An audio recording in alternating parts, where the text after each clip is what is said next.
అందం, ఆరోగ్యం, ఆత్మవిశ్వాసం అనూస్తో సాధ్యం. ట్రాన్స్ఫర్మేషన్ సర్వీసెస్ పైన ఫ్లాట్ 50% డిస్కౌంట్. అనూస్ సిన్స్ 1982. నమస్తే రమగారు. నమస్తే జయ. రమగారు, మనం కొంచెం పురాణాల్లో నుంచి చాలా కథలు చెప్పుకున్నాం.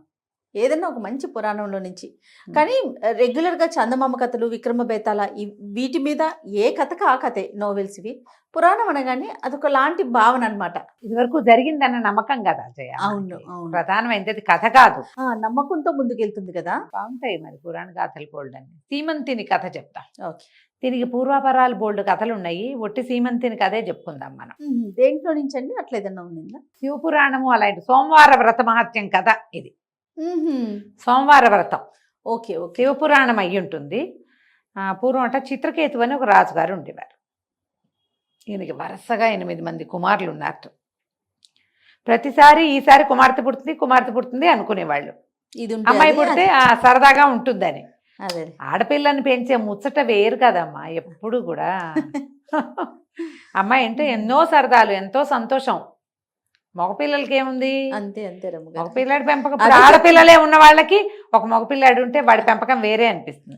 అందరూ మగపిల్లలు ఉన్నారనుకో ఇలాంటి ఐడియా వస్తుంది. ఇటుంటే అటు అనిపిస్తుంది, అటుంటే ఇటు అనిపిస్తుంది. అయితే 8 మంది పిల్లల తర్వాత వాళ్ళకి లేక ఒక అందాల రాసేన ఒక కుమార్తె కలిగింది. అమ్మాయి పేరు సీమంతిని అని పెట్టారు. వీళ్ళందరికీ తలమానికంగా ఉంటుంది పాపని.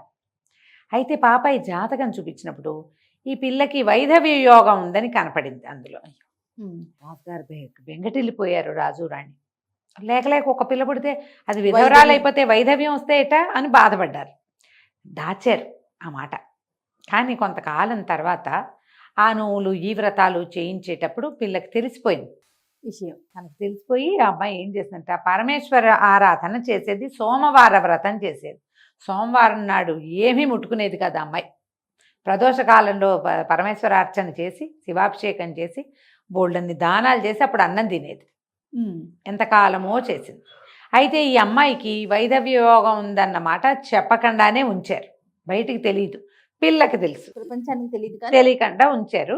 అయితే కొంతకాలానికి పెళ్లి సంబంధాలు చూడడం మొదలుపెట్టారు. ఏమనుకున్నారు? పిల్ల ఇన్ని వ్రతాలు చేస్తుంది, భగవంతుడు ఏదో తప్పిస్తాడు అని చెప్పి వీళ్ళు ఏమనుకున్నారు? ఎక్కడో పెళ్లి చేసి పిల్లని వాళ్ళ రాజ్యానికి పంపేయకుండా పెళ్లి చేసి పెళ్లి కుమారుడిని మన రాజ్యంలోనే ఉంచుకుంటే 1000 కళ్ళ కాపాడి అబ్బాయికి ఏమీ సమస్యలు లేకుండా చేద్దామని భావించారు. మానవ ప్రయత్నం మీద ఒక నమ్మకం ఉంటుంది అంతే. వీళ్ళకి వచ్చిన పెళ్లి సంబంధం ఎవరు? నలదమయంతుల మనవడు, అతని కుమారుడు.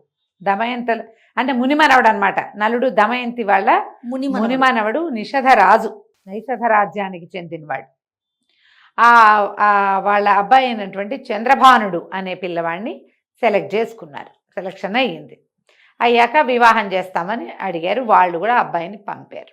వివాహం అయ్యాక వీళ్ళు చాలా కాలం మా పిల్లని మా దగ్గరే ఉంచుకోవాలనుకుంటాం, మేము అరిచేతిలో పెట్టి పెంచాం, మా రాజ్యలక్ష్మి మా మహాలక్ష్మి అన్నారు.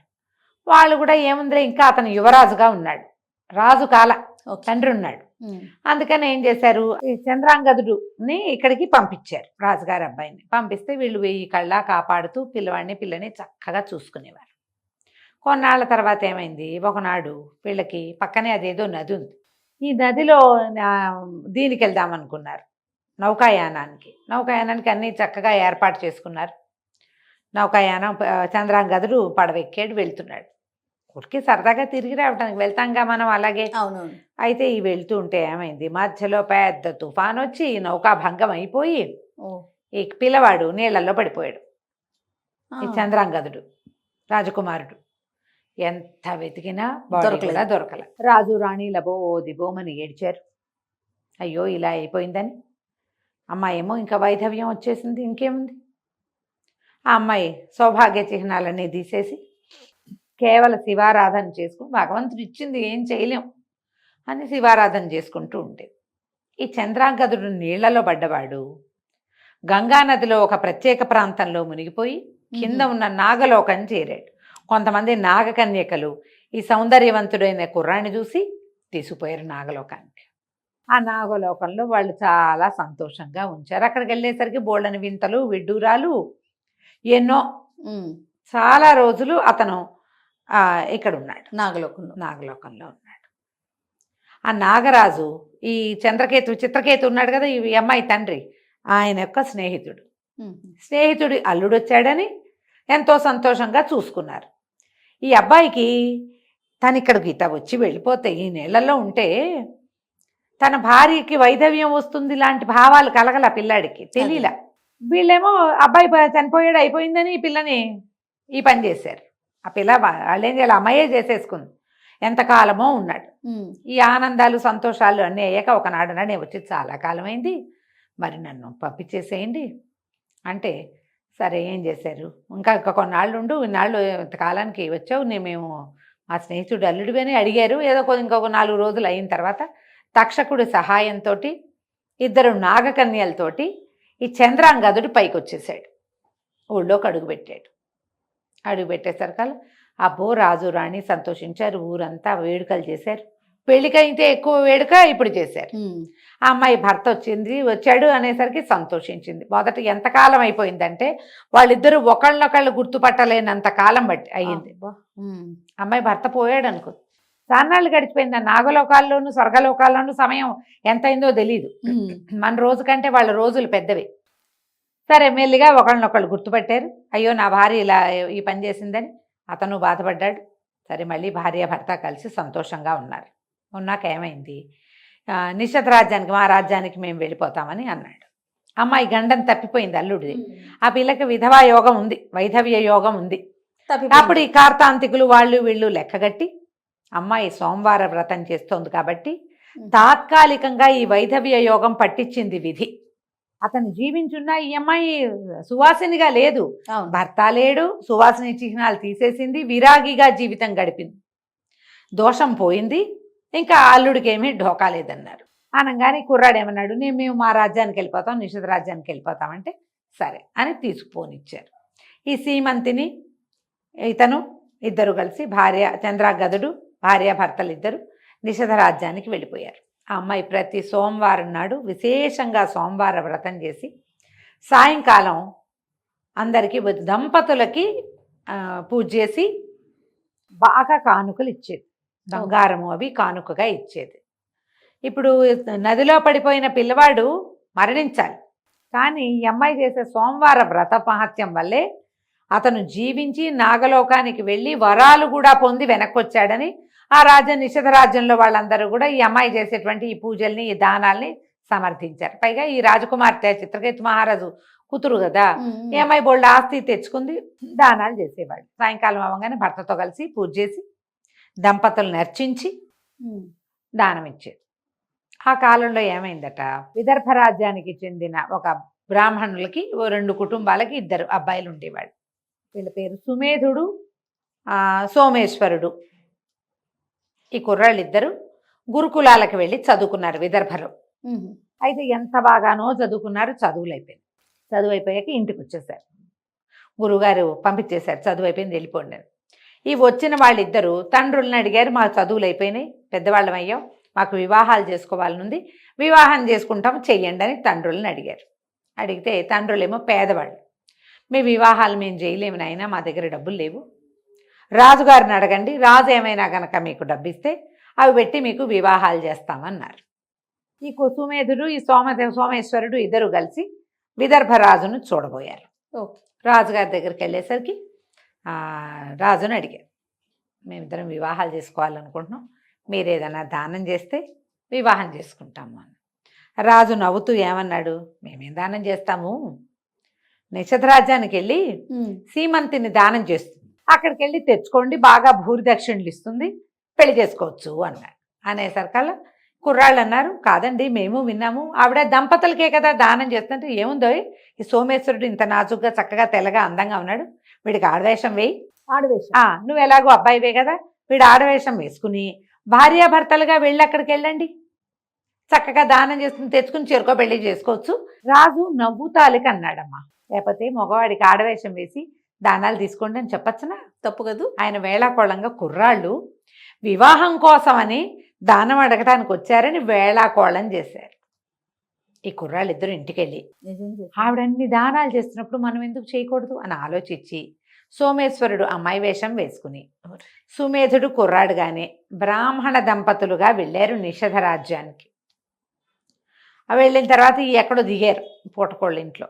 దిగుతారుగా సత్రంలో. దిగితే సోమవారం ఉదయమే ఆ సత్రంలో ఉన్న వాళ్ళు చెప్పారు, మీరు ఏదో కొత్తగా పెళ్ళైనట్టున్నారుగా, సాయంకాలం రాజ్యసభకి వెళ్తే అమ్మాయి గారు రాణి గారు నిషధరాణి సాయంకాలం పూజ చేసుకుని దంపతులైన వాళ్ళని అర్చిస్తుంది, బాగా దానం చేస్తుంది, వెళ్ళి తెచ్చుకోండి అని చెప్పారు. మన వాళ్ళిద్దరూ పోయారు. అంతఃపురం బయట అంతా పెద్ద విశేషంగా పందిళ్ళు గిందిళ్ళు వేసి వాళ్ళంతమంది సైనికులు వాళ్ళు ఉన్నారు. చాలా మంది బ్రాహ్మణ దంపతులు వెళ్తుంటే రండి రండి స్వాగతం అని తీసుకుపోతున్నారు. మన వాళ్ళిద్దరు కూడా పోయారు.